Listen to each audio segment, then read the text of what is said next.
Hello, everyone, and welcome to SmashBoxxTV Podcast 578. We're coming up on 11 years, aren't we? 12? 12. 12 Next year years. will be 12. We're finishing our 11th year. Finishing come our 11th. November. In a couple of weeks, it'll officially have been 11 years in the books. Coming up in basically 3... Does it fall on the exact day? Does 11/11 fall on the day? It does. Ooh, look at that. 1, 2, 3 weeks from tonight. So what is that? 79, 80, 81. Yeah. 581 will be exactly a 12-year anniversary. What are you going to get me for our 12 year? I can think of a few things. I bet. That's after show fodder. All right. Most importantly, maybe, is the fact that right now the Pro Tour has officially come to a close. You can argue the tour. You can argue about the match play, whatever. But the tour has officially come to a close. I am not returning to Bend for any events. I am not traveling anywhere for any events. There's going to be a number of people going to Charlotte for the Pro Tour Match Play Championship, the first of its kind in terms of the season-long match play. We can have that discussion when it gets a little bit closer. But officially, tour has come to a close, and that means your champions, Holland Hanley, who is the tour points leader and then won the tour championship. And then on the MPO side, we saw Gannonburr take down the tour points. And our special guest, Calvin Heimburg, who wins the Disc Golf Pro Tour. Calvin, welcome, buddy. Thanks for having me. You're always welcome to come on the show. We enjoy having you. I don't know. Terry doesn't invite me very often. It's only like after I win. How rude. How rude. We say it often, and I'll say it here and loud for you right now. You're welcome anytime. You do not have to win. You have a golden pass to, if you ever said, hey, yeah, I'll be on the show. That sounds fun. Like, if you have something to pitch or promote or talk about, rumors you want to dispel, Rumors you want to start? Yeah, releases, we're here for it. Okay. Anytime. All right. That's All right. right. Well, it's an open invitation now. So It is. It is. I think now it's all on me to take advantage. that particular link we sent you, if you ever just open it up, you'll kick off whoever's on. Yeah, probably. So just Wow. So if I'm listening and I just don't like what someone's saying, Yes. just chime. open And then it's going to be your face, so you got to be ready. Yeah, you're you're gonna be on then. Like, so oh, you can- what's I can Madison instantly Walker be like, talking all right, about? enough Click. of that. All right. I'm glad I know I have this power now. No, Yeah, I vary up the link from time to time. So for that exact reason, because I'm always worried somebody's going to be like clicking around in their messages from me, and then all of a sudden they're going to pop on in the middle and cut off our current guest at the time. we have a few different links that we rotate in. But. Yes, so. But you are welcome, and we would love to have you. Let's start there. Media tour obligations I guess obligations is the best word. What have you been up to these last couple of days, and how do you schedule it all? Well, the last couple of days I've been driving back to Florida, and then today I've been hopping on a lot of podcasts. I guess last night I even hopped on one for a little bit, maybe like 10 minutes or so. I hopped on, I forget the name, but it's the one Matt Graham, Nick Carl are on. I forget what they call it. Staggered but- Stance? Staggered Stance. Yeah. Yeah. I feel like Okay. it used to be called something else. That's Nick and Matt show. Yep. Okay. Yeah. Yeah. But I hopped on there a little last night, and then you guys are the third one that I've been on today. So been keeping busy with that, and then just running some errands once I got home. What's the first? So you're home now. We talked about this a little bit before we went on the air. You're in Florida. What's the very first thing you needed to do when you got home? Like, you open up the door, you kind of bring your luggage in. What's like the first chore that you realize that just has to get done? Yeah. I took a shower first. I mean, that was the first thing that had to get done. But I mean, There's really hasn't been anything that had to get done today, but I was just working on a couple little projects that need to get done around the house. Family's putting up a bat box in the front yard, so was looking at what they had for that and needed to get a couple pieces of hardware for that to finish that up. Couldn't find the part, had to order it, but it comes in tomorrow, so should have a bat box up maybe tomorrow evening. How high you hanging that thing? 15? It's like 18, I think, feet 18? in the air. Okay, not bad. Yeah. That's good. Yeah, it's on a pole. Oh, okay. Yeah. We have one that's on a tree in the backyard. It was here when we moved in, so it's up there. I never measured it, but it's got to be 15 to 20. So Yeah. Educate stupid old Terry here. Benefits of a bat box. And then the bugs. it's exactly what it sounds like, right? It's for bats. Yes. Like a birdhouse, but we call it a bat box instead of a bat house. Yeah. You're giving a little home for the bats to live in, and hopefully they move on in. And we got our fair share of mosquitoes and other bugs running around here in Florida. So, and that's what they eat. So hopefully they eat the mosquitoes that we don't want around. Yeah. The more bats you have, the less bugs you have. It feels silly that 47 years on this planet, and I've never realized that bat boxes were a thing. I mean, it obviously makes sense, but I didn't know that. How before the one you had at your house when you moved in, do you or I know anyone else that has bat boxes? I have never asked about somebody else that has a bat box. I've known about them for a few decades. Okay, it's fine. Sometimes things slip by you, Terry. Apparently, are they popular in Florida? Is the bat box? I'll say population. I don't want to call it an epidemic. Are bat boxes more common in Florida than they are in other states? I don't think so. I guess I don't know how to answer that question because I don't really know. but I don't think it's like that common of a thing. Like it's not like everyone has one in their front yard or something. But you see them around. Do you is it a thing where you would double up, be like, wow, we got a lot of mosquitoes. I really want a bunch of bats here in my territory, in my backyard. I mean, could you have a bat box in the front yard and in the backyard? I guess we got to see how well one works, see if we get any to move in. What entices the bats to move into said house? That's a great question. I also don't know the answer to that. Just the space, because it's not like you put any bat food or anything. It's just having the space there that they have a place to kind of hide and avoid predators. The bat cave? Yeah, the bat cave. I mean, shy of a bat cave, you have a bat box. And why do they call it a box instead of a house? Why don't we call them? Because it doesn't resemble a house like a bird house. It's much bigger and flatter and taller. Because they like to go in and hang upside down, Terry. Huh. I want a bird box. That's a movie. It just sounds like you're trying to imprison the bird now. Yeah. Yeah, but a bat box. Way different. Because you could be like a jailbird from a bird house, but bat box. And when you first said that, I had to think, like, is he talking about like a batter's box? Like maybe a pitching thing and like you want to get some swings in or something? But then we clarified. And then my mind went to Halloween. Like you're doing something with, I don't know, something with. It's time nothing for Halloween. Are you dressing up for Halloween? Have you thought about it? Any parties, Halloween parties? Currently, no Halloween party plans. What? And we don't really get any trick-or-treaters down the street, so you just buy candy for yourself, I guess. What's your favorite costume you've ever worn for Halloween?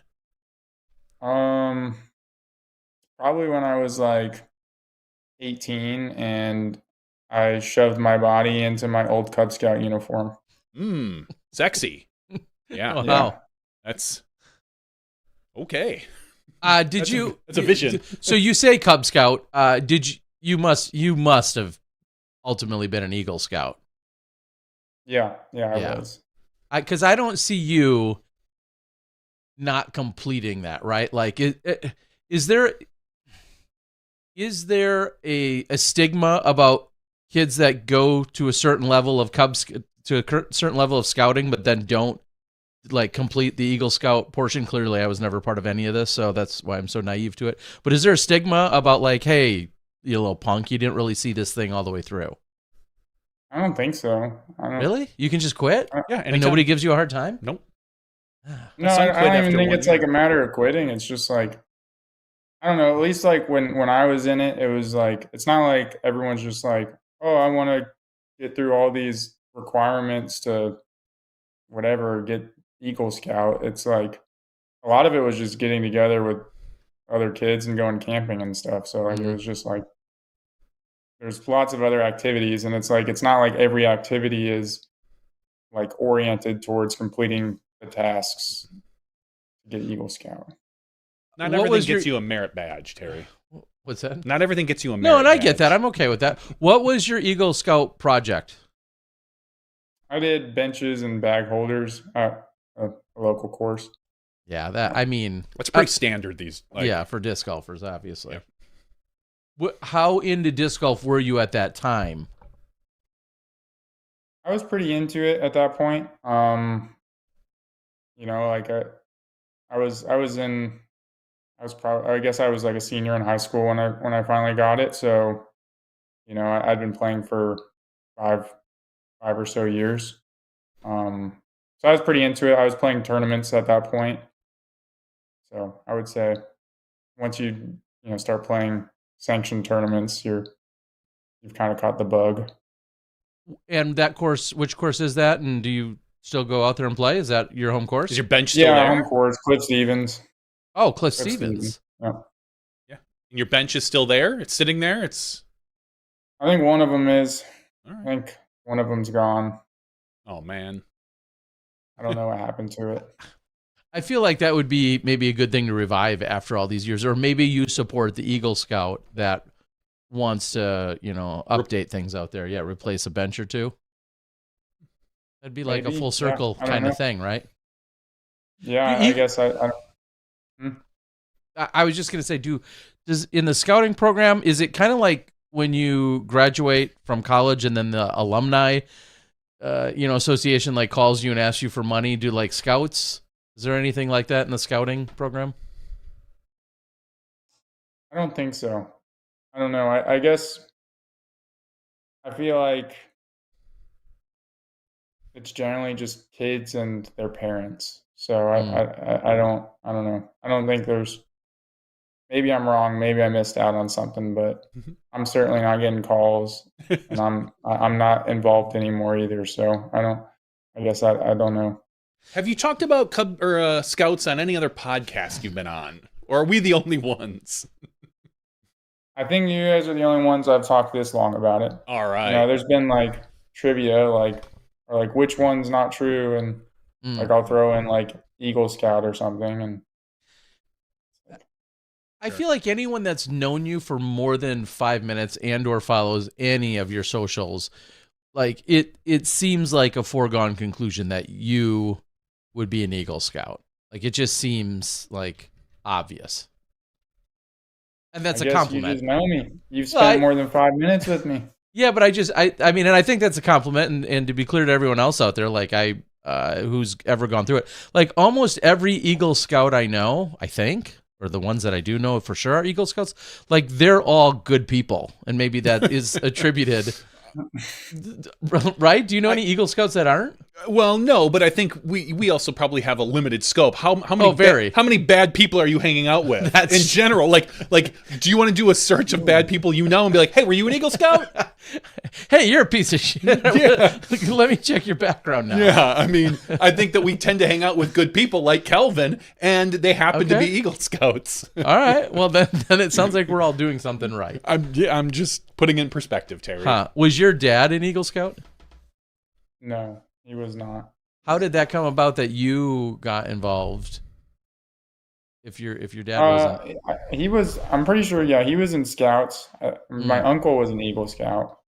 My dad was one of those quitters, I guess. I was just gonna say that. I should have a talk with him. Yeah. No. But I got involved in Cub Scouts at like a young age, and just kind of stuck with it.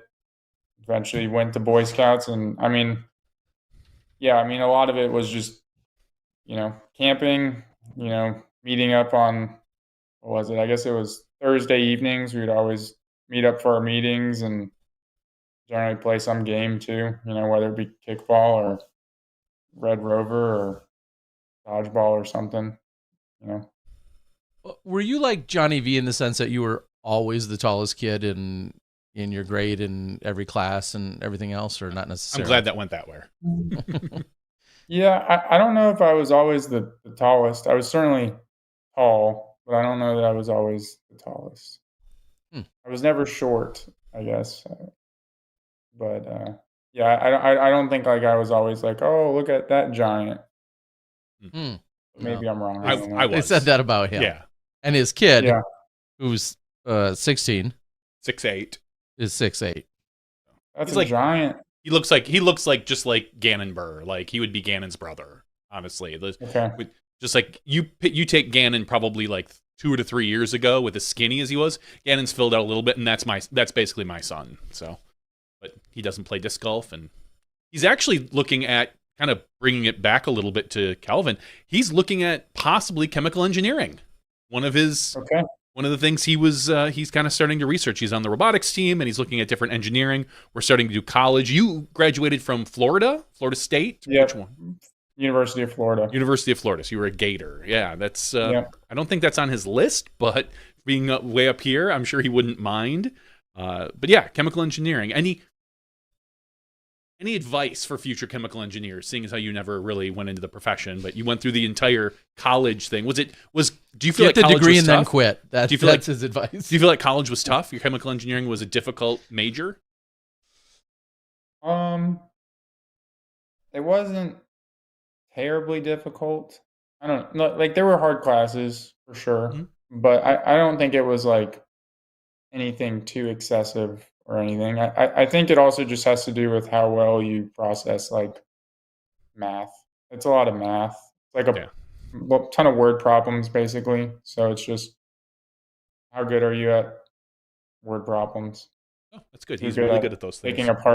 Picking those apart, then it'll be pretty easy. Nice.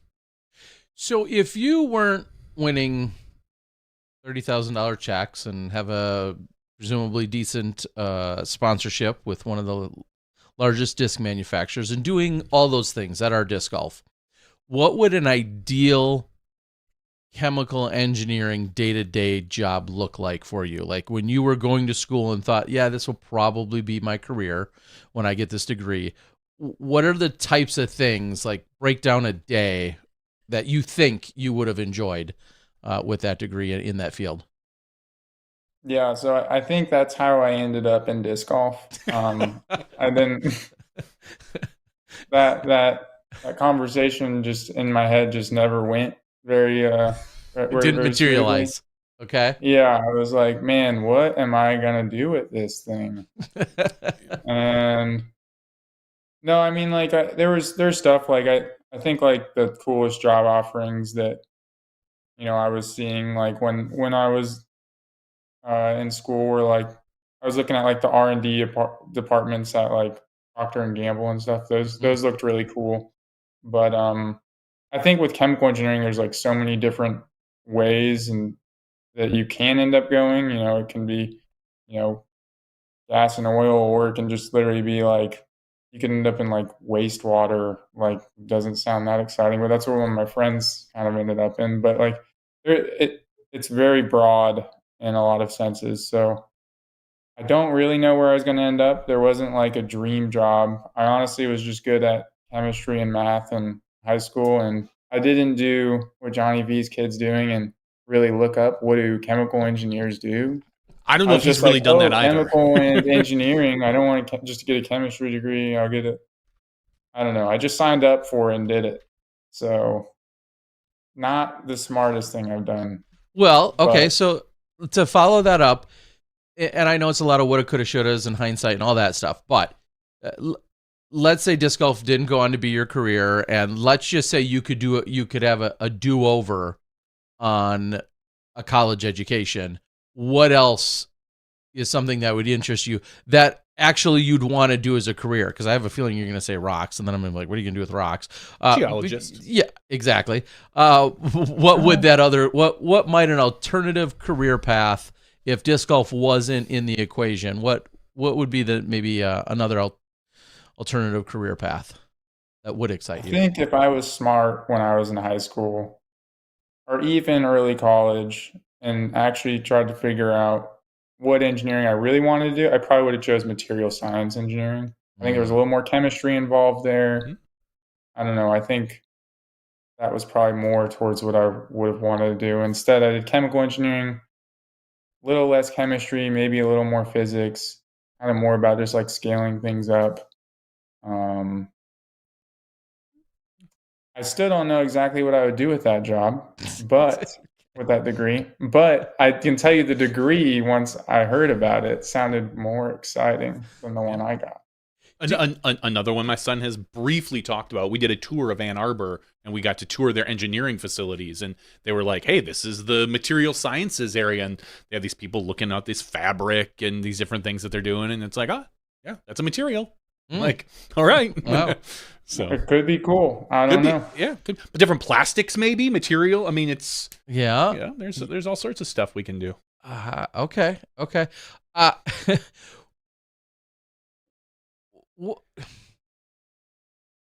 Do you ever look at anything within the disc golf culture? I'll say from a material engineering type degree or a chemical or whatever. Do you ever do you feel like you're analytical when it comes to disc golf, or are you shutting off that part of your brain and it's so much more? I'll just say, I don't want to say just physical, but yeah. Do you ever look at things? Yeah, I mean, whether it's how the tour is run, or something that's that's happening on a particular green. Like, is there anything you ever look at and you're like, yeah, why didn't they figure this out? I guess I feel like I'm pretty analytical when it comes to like playing the game. And I mean, there are times where like, you see things and you wonder why they were done that way. But I think almost anybody, occasionally sees something and they're like, what's going on here? So I don't know if that has anything to do with engineering background, but I do feel like I approached the actual game maybe in a more analytical way than others might. I might have asked the same question when you were on last time, whenever that was. Are you the smartest guy on tour? No, there's got to be someone smarter.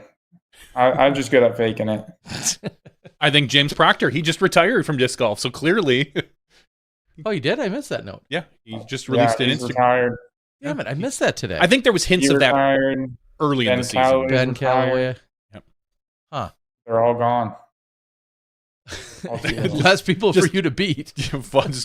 In your dust. Like, they saw what you did, and they're like, we can't do that. We're done. Shh. I think they just have other things going on in life that are important. Yeah, you're kind of a one-trick pony. Ben's got a second kid on the way, I heard, and and I bet you Proctor's probably going to be trying. That'd be my guess. Yeah. I don't know. I mean, you're home now. You got nothing to do. Why not? Just careful what we're talking about here. This things could get. Nothing wrong with trying. Things could get sideways real quick. I had that question for Zach Melton, your caddy at USDGC. Where do you think you're going to, and maybe you already have, and we don't know it. Where are you going to find love? Where? Mm-hmm.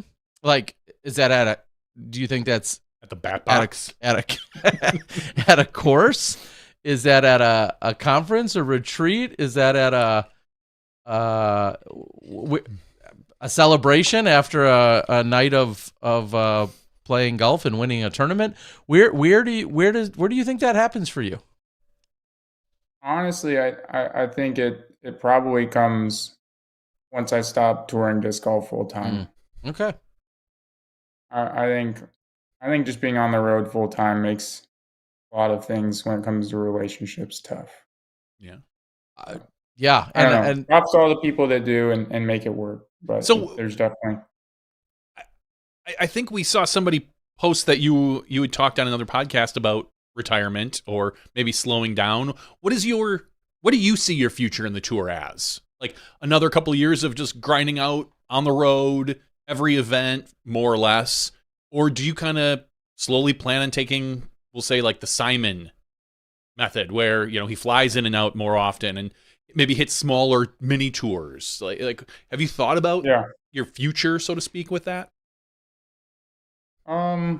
Not a whole lot. I haven't thought too much about that, but I mean, I think like the next 2 years at least are still good contract with Innova's up. That is kind of my moment to kind of decide what I want to do next. That, believe it or not, that actually sparks up so many more questions for me. Let's fast forward. Let's just say it's 2 years from now, and we're going to go ahead and say you finish first in the Pro Tour next year. You know, as a total, you're a Pro Tour points champion. You finish first. The year after that, you finish third. You have two really, really solid years.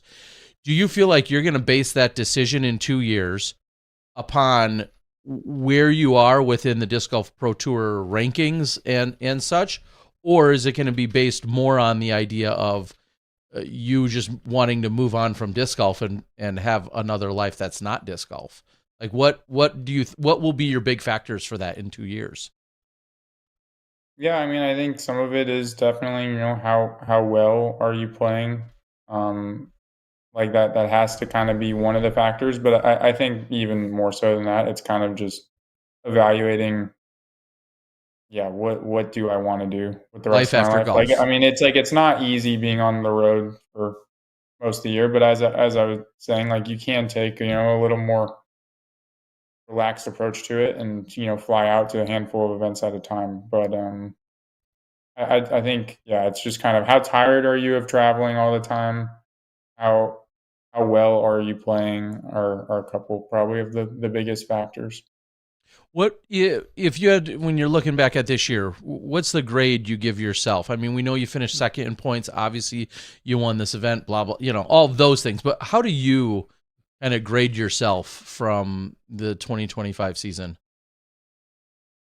I would give myself,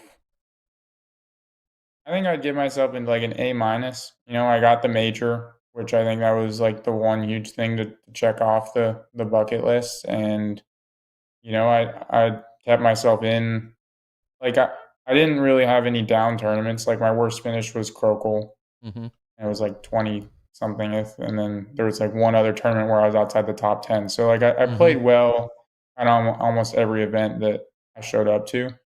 So, you know, it's not always the easiest, you know, to just keep yourself mentally in it for all the tournaments you play. So I think that's something that I'm pretty proud of. And so yeah, I would rate this season pretty good. You know, I think mostly getting the major like definitely bumps that. Like if it was just like the Pro Tour finale and another Elite Series, it's probably like maybe a B plus. So still a good year, but not an A. Yeah, I mean, it's crazy. As you were just saying that, I remember in some of the graphics we put up this weekend, it had obviously your best and your worst finish.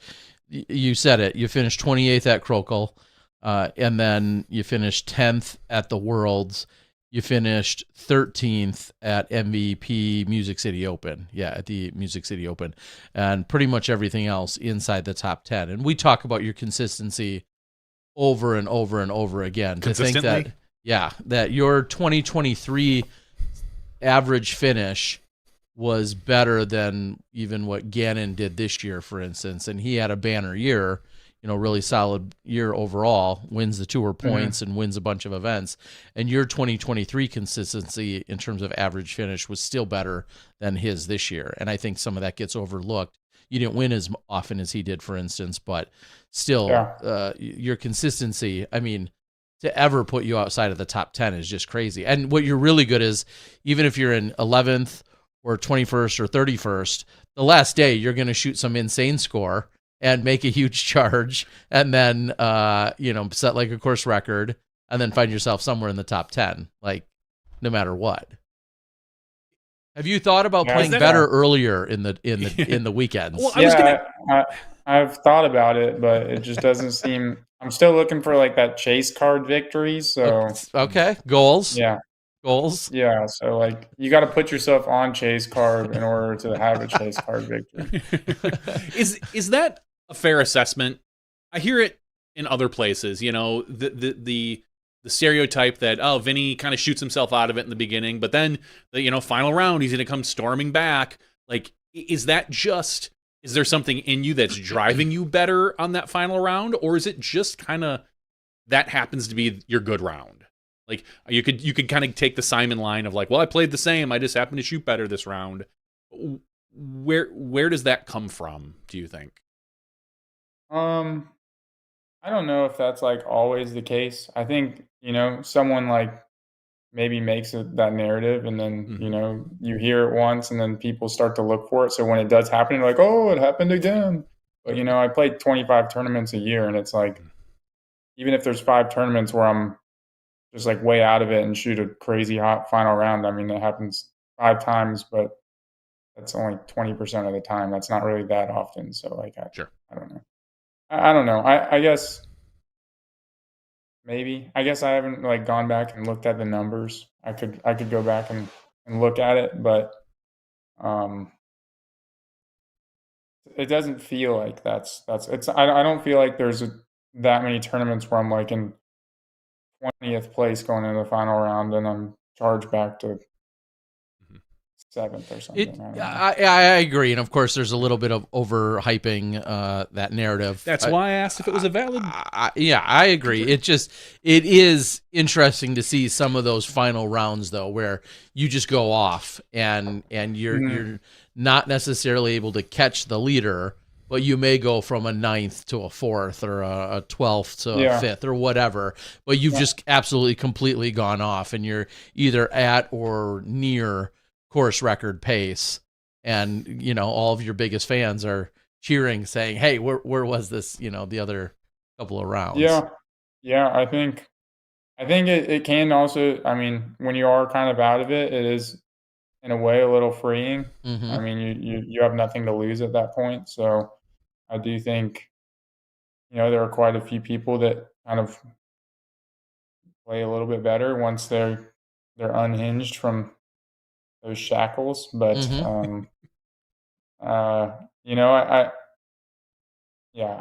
just not always the case. But yeah, I do feel like once you don't have really anything to lose, it's just you can throw a little freer, and then you might also go for some things that may be a little more risky, and sometimes they pay off. Why did one of your besties out there abandon you this weekend? Where was Zach for the weekend? Why was he there one round but not the rest? Yeah, he came up on that Thursday round and caddied for me, but he had to go home. He had other plans for the weekend. He's got another life beyond me. It's tough to imagine, like, what could he possibly be doing that was more important than carrying my stuff around the course, But I mean, you won without him. Whatever. In spite of him. In spite of him, I found someone else that was just so grateful for the job, No, he just had other stuff going on, but I was lucky to have Joey come out there and help me out the final round. That's certainly, and that segues perfectly over to Joey, which is a lot of people love seeing your off the course content, whatever it is, whether it's rocks or insight during practice rounds or other adventures that you guys are on. What does content creation look like for you, and what do you think your ongoing strategy is going to be like? I feel like I'm in a business meeting now. I feel like I gotta sell. I mean, I do have other questions. Maybe we'll talk offline. But no, I mean, a lot of people, especially, are bored of saying it, and in general, like they want more Kelvin socials. Yeah, everybody wants more from you, and I believe that you don't get particularly excited about doing it yourself. So begs the question: is what's your plan moving forward? That's a good question. Plans are definitely kind of fuzzy when it comes to that. But yeah, I think in general, I'm maybe not the best at like thinking ahead and being like, oh, let's film this and do this. Or like, I'm also not a person that's like out doing something and like, I need to get a video or a photo of this. I'm just like there doing my thing. And I'm not the best at capturing it to then post on the internet. But I am lucky that, you know, when I'm doing stuff with my friends and stuff, they tend to be a little bit better at that. But maybe I just need to be a little more proactive. I gotta maybe start with some good habits in the off season that maybe could permeate into the season. Just like wake up in the morning and turn your camera on and look at yourself in your phone camera or something. Maybe that's like the beginning of using your phone camera or something. I believe you allow Terry and I to come in and just put some random cameras in your house. Yeah. Maybe we'll tell you where they all are. Maybe we won't. But there'll definitely be one in the bat box. Yes. We need constant live bat box updates. That's for sure. Yeah, and I think that's what people have really enjoyed. You know, we see you, of course, spending a lot of time with Bradley Williams, Joey Tamale, and some of the others that are out there. So yeah, people just want more of that content. Would you ever consider a Dustin Simon type relationship where Dustin was essentially, you know, the full-time cameraman for Simon this year, and they had various iterations, but would you consider someone doing something like that for you? I feel like that's a lot. I feel like that'd be stressful just to always have the camera around and everything. So probably not. I don't think that's my thing. I don't know. I feel like you deal with a lot of stress and stuff on the course, so sometimes it's just nice to be able to get away from everything. And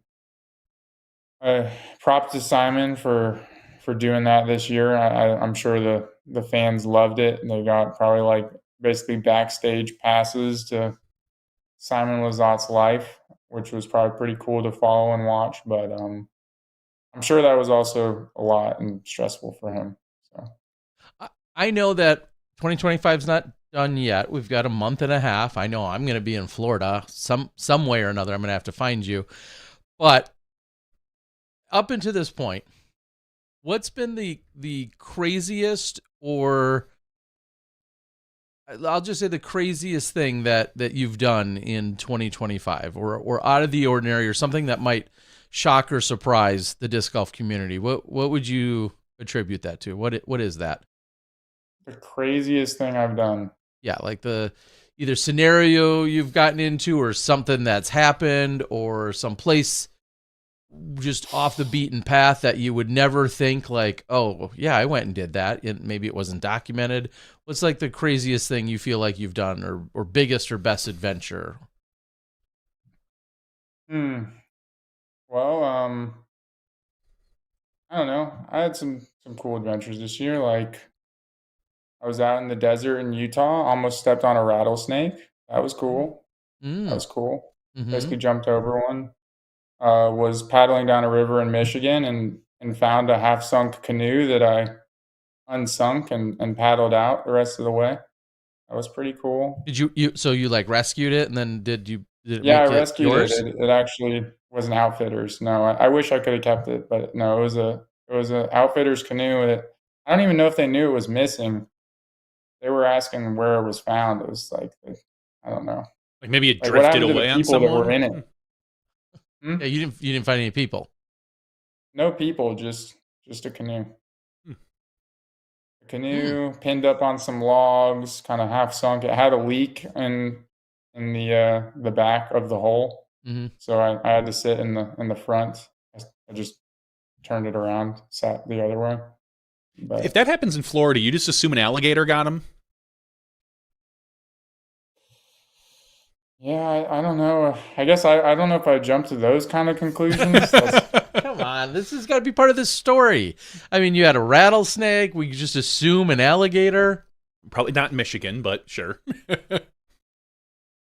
Yeah, I mean, I am wondering what happened to those people in Michigan because it wasn't that deep of a river. It was kind of just like a creek. What happened to them? Why didn't they get the boat out? How'd they get Right. out of there? Hmm. I don't know what they have in Michigan that's that scary, but something got them. They've got wolves. There's a Bigfoot. There's a few poisonous snakes, but Maybe a salmon got them. Just A carp. it's a giant muskie. Yeah, big 4-foot carp or something. Or a whale. Bear. Could be a bear. Yeah, we're going to go with bear. Bear. You bear is rescued the final answer. Yeah, you rescued a canoe. You pulled it out of the bear's claws, which is how the hole got there. Mhm. Is by the bear's claws that had already, consumed these people or something. okay. Yeah, we can stick with that. That's the story we're sticking Time to with. blog Keep about writing it. so I can read it every night before bed, so I believe it in like maybe 2 years. You can pass the polygraph when you're brought in by the DNR, and then they're gonna be like, "No, dude, this guy's not lying. He's an Eagle Scout. Like he's clearly legit. We're not. An Eagle Scout wouldn't make up such a crazy story out here about the wilderness that he loves, that he supports. All right. A few minutes ago, you talked about chilling, some adversity, and/or things getting crazy out there. Fair to say, and I don't know if it's the bear in the room, whatever. That last round was pretty intense, and so, well, at least it was for me in the commentary booth. Expand on some, or give us some other adjectives that you would use to describe that final round.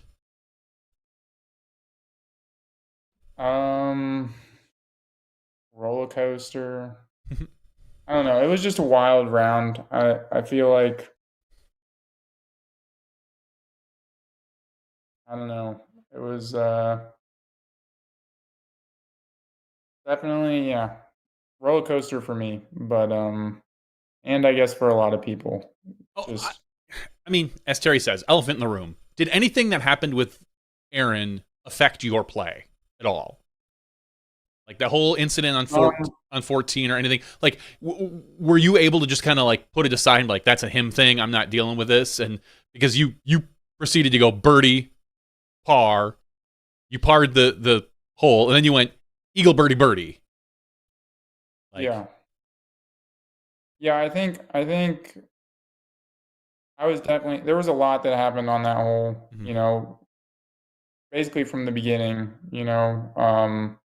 And to say like I wasn't affected would not be true. I mean, I definitely got caught up in a lot of it. It was like it was like him getting the time violation while at the same time was still like getting shots thrown, approaching the green, him talking with the officials on our card about the time violation, us getting up to the green, and then the guy being like one of them hit in, the other one didn't, and then having to redetermine. And I don't know, there was a lot that happened.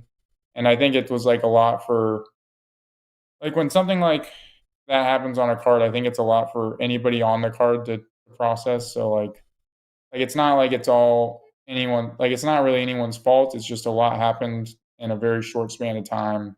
And I know like on that green, I just did not do a good enough job at like recentering myself and focusing on what I needed to be doing. But then when I did miss, I was definitely frustrated, and not really. I mean, I think a lot of it was really towards myself. Once I like reflect on it, like in hindsight, it was just frustrated that I couldn't be better and focus on myself. But it kind of lit a fire under me and definitely kind of pushed me and drove me through the final stretch of that course. Let's go. I think obviously one of the biggest conversation pieces is the fact that when Aaron threw the shot that went up toward the green and then was ultimately ruled out of bounds, no matter how many, I feel like, camera angles we've seen, which is still only a couple that are available, did you have an initial reaction in your head to where he threw it and then almost instantly a red flag coming up. Were you thinking in your head, oh, that's going to be close, or that may or may not have hit the island? What was kind of your initial reaction internally when you saw the shot, hit up by the green and then roll away of his?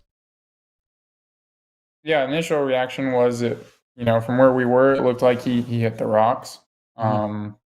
Like that, it looked like he hit the rocks. So then the next question is where is the actual line on the island? Because I had no clue at that point whether it was on the inside or outside of those rocks. So as we got closer, you could see the line on the outside of the rocks. So I was assuming Aaron was going to get his next shot. I guess his would have been his fifth shot up at the drop zone, which is, I don't know, maybe like a 48 to 50 foot putt, maybe, or like 50.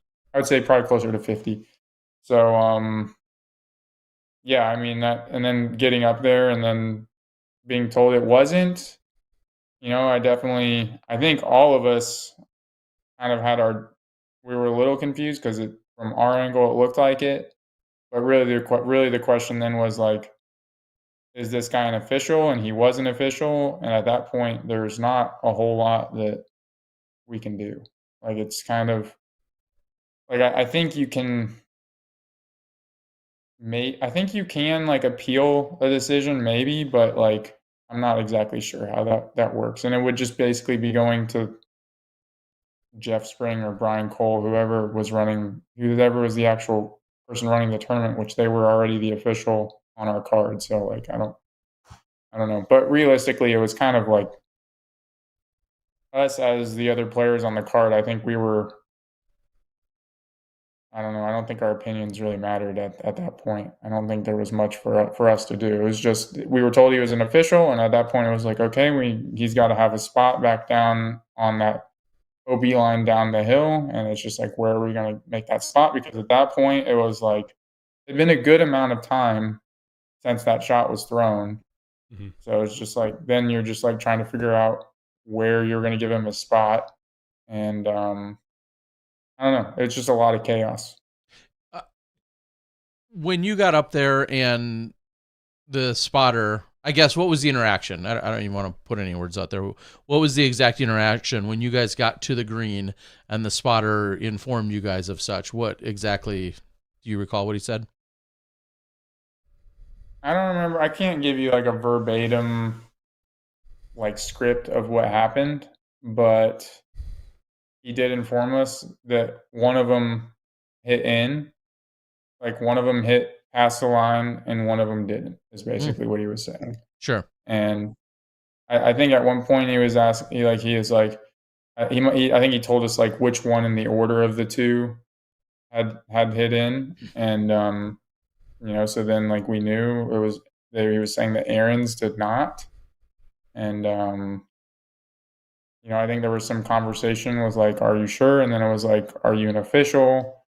And then once that was determined, I think at that point, maybe Jeff and Brian had made their way up the hill. And like, I guess once it was determined he was an official, it just turned into figuring out where the next shot was coming from. So then we move over to hole 15 and you throw maybe the perfect drive on that hole. Like it was pretty good. Yeah. It was good, but it felt I threw right. better the day before. Like I didn't quite get on the flat where you have good footing. I was like right at the edge of where it's flat and there's a steep slope. So my run up was limited. Weird. Yeah.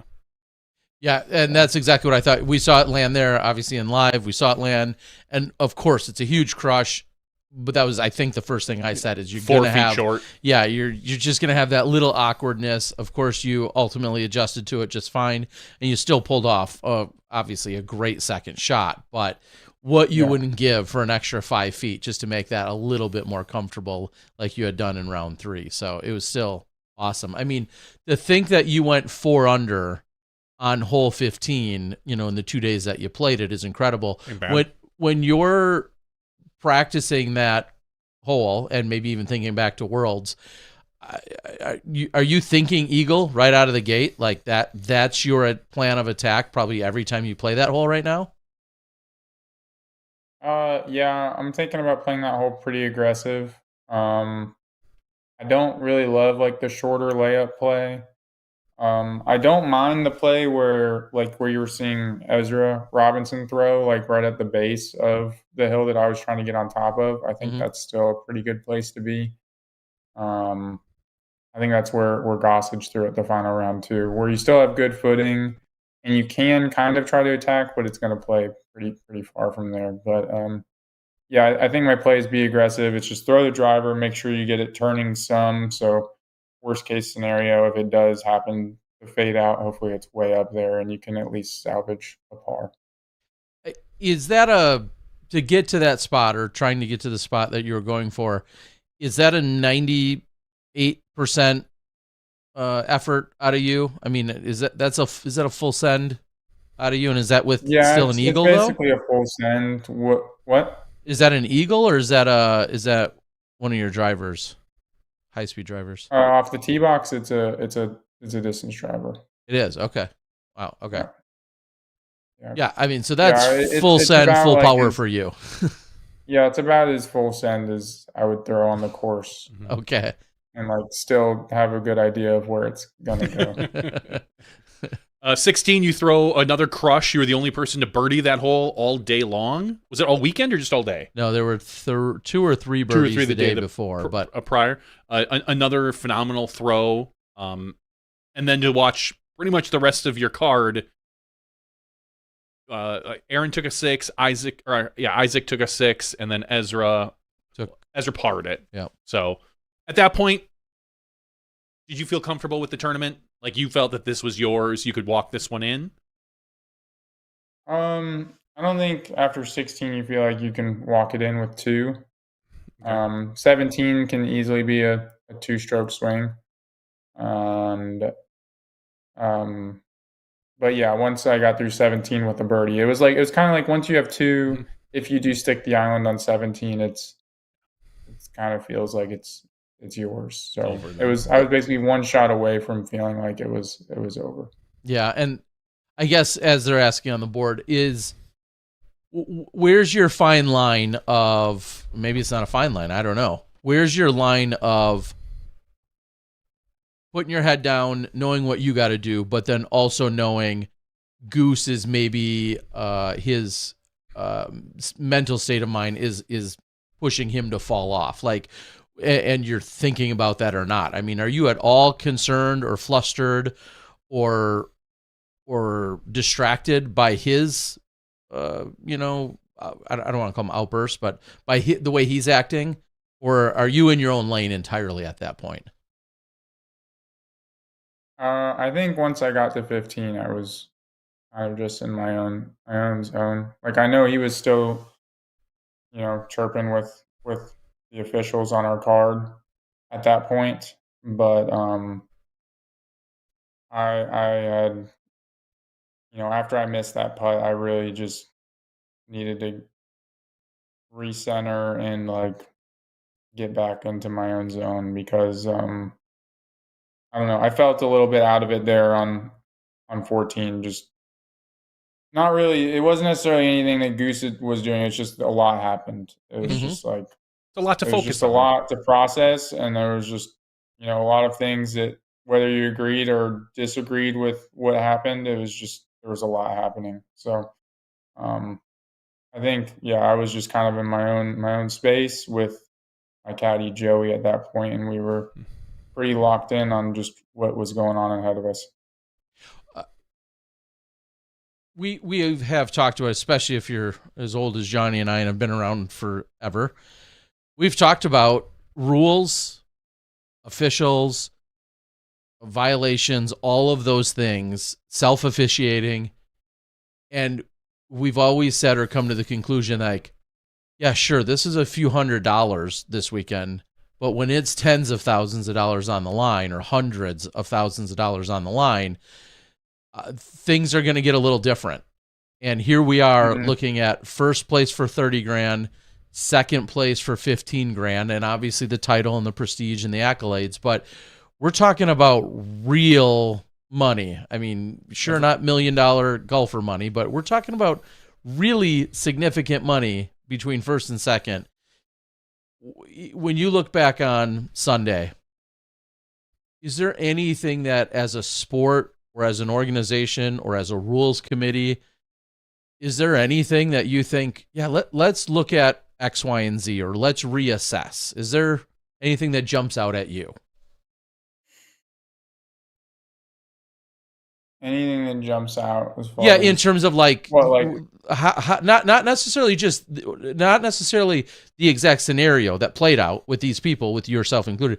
I'm just saying philosophically, when you look at how our rules are applied, how we play, who we play with, the officials that are out there, the TDs there, we have an official spotter. Like you said, there's a ton of things going on. In a perfect world, do you say, you know what, here's what I'd really love to see in that type of scenario? Is there anything you would change about how our rules are ultimately applied or under that microscope in such a huge moment? Well, I mean, I feel like you're leading me. To talk about the situation, but I'm not. I mean, honestly, when it comes to rules, like first off, like the time thing, like I guess that's one of the big ones that seems to be it got called quite a bit this year. I feel like, or at least a decent bit in MPO, and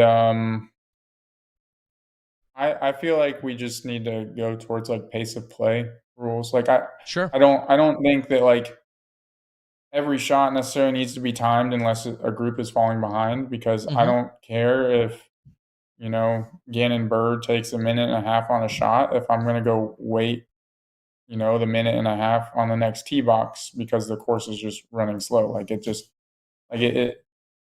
doesn't matter waiting there. But then I've heard the inverse argument where it's like, well, then at what point is it cool that someone just sits there and waits for the wind to die, Sure. like on a putt, so like I see both sides of it, but I ultimately think like it's pace of play rule probably.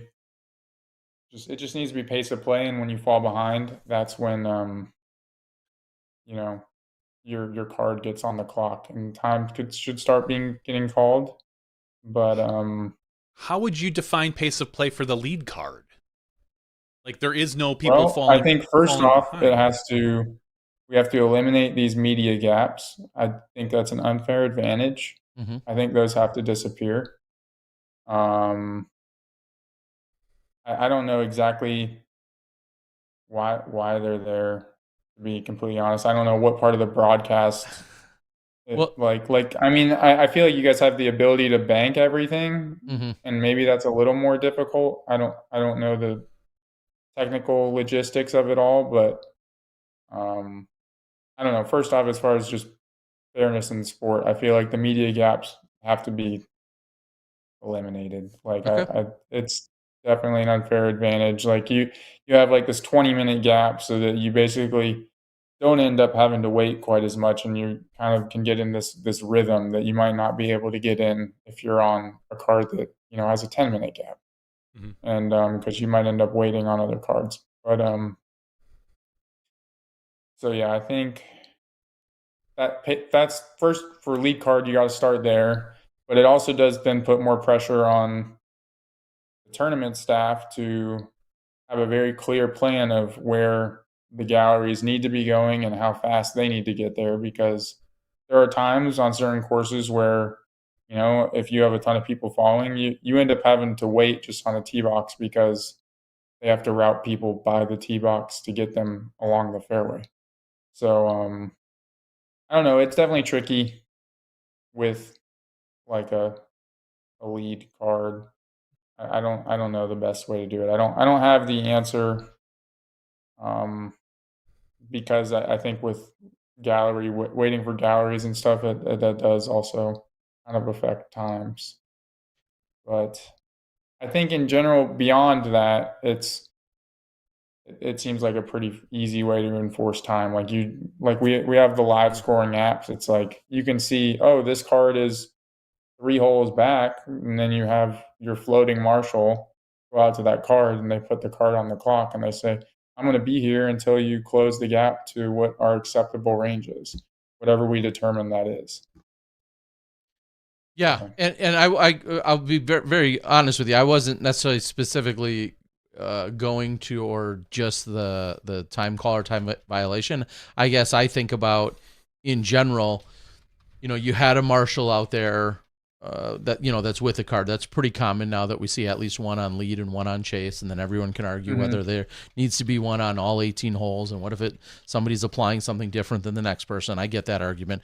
I was just thinking, like, the fact that you had someone out there that it was a marshal that gave the initial time warning, as opposed to one of you fellow players, and just that. Yeah, just the whole application of the rules, and if there's just anything in general. And I wasn't even just referring to the time violation. I'm just saying having someone there that's kind of making those official calls, if you feel like, generally speaking, that's the way it should be. I'm a fan of it. I wish, you could have either someone like that on every hole or with every card. I think because like when it comes to some rules, it's just like time for an example. I'm never going to sit there and bust out my phone and time someone. So it's like, even if I think someone's going slow, like I'm standing there for a long time, if I say, hey, Zach, that's a time warning. And then he comes back at me and he says, oh, how long did I take? And I don't have a number to give him. Like, how do I actually know? Like, what if I just had a warped sense of time going on in my head, and it was actually only like 18 seconds, but it felt like 3 minutes or something, like I don't know. So unless I have a clock to look at, so I'm like, as a player, I feel like time, you almost just like can't call time unless you're actually going to go out there with a stopwatch. Yeah, and at that point, so I feel like how much are you taking yourself out of the game? If you're focused so much on other people's shots and the time, and like, how much is that really affecting your game then, where you're not thinking about your shots, you're not thinking about what you need to do? I can get behind the players having a difficult time calling time violations. Yeah. And I mean, like, there's just, I think in general, like, self-officiating isn't the easiest thing when it comes to sport, because you're trying to focus on your own game to play your best, and and everyone else is kind of in the same boat. So it's like they're all in their own boats, I guess. But it's so yeah, I think having a marshal is nice. I think there's plenty of situations, like, honestly, like I think having an official up there on like an island, kind of like what we did there on 14. I think that's like a good thing. Like, I think like when we go to European Open and we're playing at the Beast and they have an official down the line on hole 3 to see whether or not you cross in bounds or not, I think that's like the most fair way to do it, because it's like pretty hard to tell with like depth perception that like you can't really tell what's going on 400 feet away, like down to being like, oh, there's the disc and there's a line. Like you can't see that. Like I can't. I mean, my eyes aren't that good. No, we've us and a dozen or 100 other people have looked at the camera footage. You can't tell. The camera lies. Every time you look at the camera, it lies. I don't care what angle you are. There are so many times that, being in the control room as I used to be, I'm not anymore, but I tell everybody, there are so many times you look at an angle and like, yeah, that disc is OB, until the camera walks over it and you're like, oh no, that's in by 4 inches. Just the angle at which it's at, the depth perception. It just, the camera lies. You never, ever trust what the camera says. I can't. Like, it keeps adding weight every time I get in front of it. It's just not fair. Those are the lenses, Terry. Oh, okay. Don't worry about that. We got to get better lenses. Yeah, I know Calvin's hair keeps getting bigger and bigger and bigger on camera. Yeah, that's what $30,000 check. Paige Pierce earlier in the week talked about that's boat money, as she said. She's like, this is real. Like that's possibly, she said that's possibly a boat. She was the same woman that was talking about having to get money to fix her roof. What's she thinking about a boat for? Priorities, bro. New roof or new boat? I don't know. Yeah, exactly. Boat, right? There you go. Yeah, I mean, if it's the right size boat, it becomes the vacation getaway. Yeah, I suppose you don't need a roof. Exactly. What will, I know you're very smart and sensible guy, but any splurging with an extra $30K in your back pocket? No plans yet, but if I figure out something to do with it, I will let you know. I'll make sure to click the link on a Tuesday evening and come in and say, hey, I have an update. You just interrupt us. I got the receipt. I'm going to show you what I just spent my money on. Yeah. You can do that when it's going to be the receipt for the airfare you purchased, because you're going to come hang out for a few weeks in Southeast Asia and hang out, play, or do a clinic or two, do some exploring, maybe play in the tournament, maybe just hang out. Like, we need you in Southeast Asia. When are you there? Late January. Late January into early February. I mean, there's now a 7-stop series of events that are taking place in Southeast Asia next year. It's officially a tour. Commit to them all right now. And there's going to be time in Taiwan. There's going to be ultimately 3 weeks essentially in Thailand. There's going to be time in an event in the Philippines, China, Japan. So I think you start that by coming over to Thailand for 1 or 2 of the events over there. And that's all more than a few weeks out in front of the Supreme Flight Open. And I know you're not playing any other golf, so I'll see you in Thailand. Yeah, maybe. Don't get my hopes I'm not up. going to promise. I'm not promising anything. Keep on him, Ter. Okay. What, any bucket list places to visit or to go to or to experience anytime soon? Well, I still got to check off Alaska and Hawaii off of I also have to check Maine off, but Maine, Alaska, Hawaii are my last 3, but Alaska and Hawaii, those would be cool as far as U.S. states. Mm-hmm. I'd love to check those off. And when you say check them off, the other 47, have you Good math driven? there, real quick. Thank you.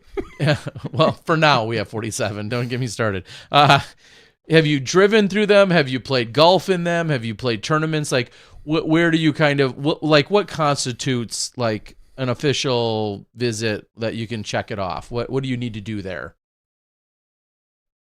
You stop. You got to at least get out of the car, maybe do something. Okay. I haven't. None of those states have I just like driven through, and that was it. Well, and I'm okay. I was gonna say, of course, I wouldn't expect like a you Montana or something. Yeah, like I'm just thinking, like I've been to a few states where the most I've done is, I had a layover, and I still don't really consider that, or connecting flight. I guess that's a layover. Same day. I don't consider that I've really like visited that state. So that's why I asked what constitutes like being there for you. I would say just getting out of the car and doing something. So sometimes for me, that's just going out and looking for some rocks somewhere. But generally, I'm not just like getting out of my car and just randomly looking at a random place for rocks. I'm like, I've already done research and I'm stopping there for. Ooh, a gravel driveway. Let me just dig through. Let me just dig through your rocks. Yeah. Sorry, ma'am. Yeah, it's not like that. It's a little different. Yeah. How have all the cool rocks not been found? With like millions of people like you, like going to some of the more suggested places, I just feel like most of them by now. If there's a million of you running around every year, how like the coolest rocks that are basically at surface level? I don't think you're going many places with a shovel. Maybe you are, or a rake, I did have a shovel with pickaxe. me on tour. I do have a pickaxe too in the car. Okay. So That explains a lot. Yeah, I was just gonna say. no, I mean, no, but like, erosion, rain, and if you're by like a coastline, tidal action moves stuff around quite a bit. Hmm. But mostly erosion, I would say. Yeah, people still go to Lake Michigan and just wander up and down the lake looking for rocks. Cool looking rocks. Water is very powerful. Mm-hmm. It moves big things. Okay, so you need those states. Anywhere international? I mean, did I don't have Finland or any plans other events? international. I mean, Southeast Asia would be cool at some point. I've never been to Asia. You see everyone going down to like New Zealand or Mhm. Australia and stuff for those tournaments and stuff as well. Those places look pretty awesome as well. I think both of those places seem like two places that should be on the bucket list. New Zealand, Southeast Asia. I guess I'll bundle New Zealand and Australia, even though that's not fair. Australia is massive and I don't know, very Yeah, but there's different only like depending a on couple region. places you need to be, I feel like, in Australia. Sorry to the like 4 Australian viewers we have, but yeah, like as massive as it is, and I've only been there once, but I feel like Don't disservice the Outback. there's only so much. Like there's also a pretty large mass there that can be largely ignored. Wow. What if there's cool rocks out there, Terry? I mean, if you want to go out into the middle of that desert, Damn coastal elitist over here. Like, oh, sorry, that's flyover country. it literally is. I know. That's all they do is fly over it, like hundreds of kilometers in between or thousands. I don't know, but yeah, okay.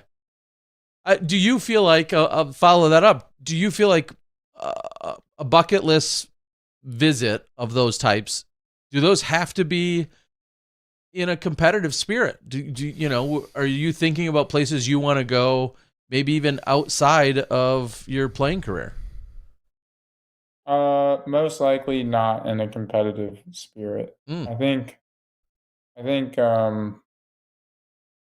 know. I feel like in general when I'm traveling to play disc golf, I get very focused on the disc golf. It's tough for me to enjoy everything else that a place has to offer when I feel like I'm trying to get ready for a competition. Well, that brings up something that I think you said to me last year as we closed out Worlds, and believe it or not, I don't remember much, but I remembered this. When we were at Lynchburg, and you graciously, props again, graciously, I think treated a handful of us to the Waffle House, so thank you. Before that, we talked about just like, you treat disc golf like a full-time job. And it clearly is, but it seems as... So I take the disc golf quite as seriously because they have other reasons for being out there. But yeah, I definitely do take it seriously. I'm competitive in that way. I feel like if I'm out there doing it, I'm there to do it. Like I want to be competitive. Yeah, and do you feel like that maybe leads to your consistency and your success? Or is it, even if they were out there, we'll say putting in the same time, you just possibly have better skills or whatever, but do you feel like that's one of the secrets to your success, is that the way that you approach it versus some of the others? Yeah, I mean, I definitely think, practice and hard work will always pay off. I don't think I'm like the most gifted or talented thrower. I think I had to put quite a bit of work into getting where I am. I can't imagine, especially with the traveling, the touring, or the traveling back, answering questions, being on podcasts, everything else that you've done, probably long talks with, I would assume, Zach while you drive. I know that's what I'd be doing. Aside from all that, Have you watched anything back? Will you ever watch anything back, whether it was live or post or anything from this weekend? Yeah, I mean, I'll definitely probably go back and rewatch some of the ending sequence. There's just some things I would like to see again because I haven't really got a chance to relook at all the video stuff. But I think in general, I don't know, when you kind of live disc golf, it's not always the easiest to want to go and watch it too. So Mhm. I don't watch a ton of disc golf. But if I generally if I'm on coverage and I throw a shot that was either really good or really bad or something happened that kind of confused me, I'll go back and I'll find that one shot and just try to look at it and see what went wrong or what went right.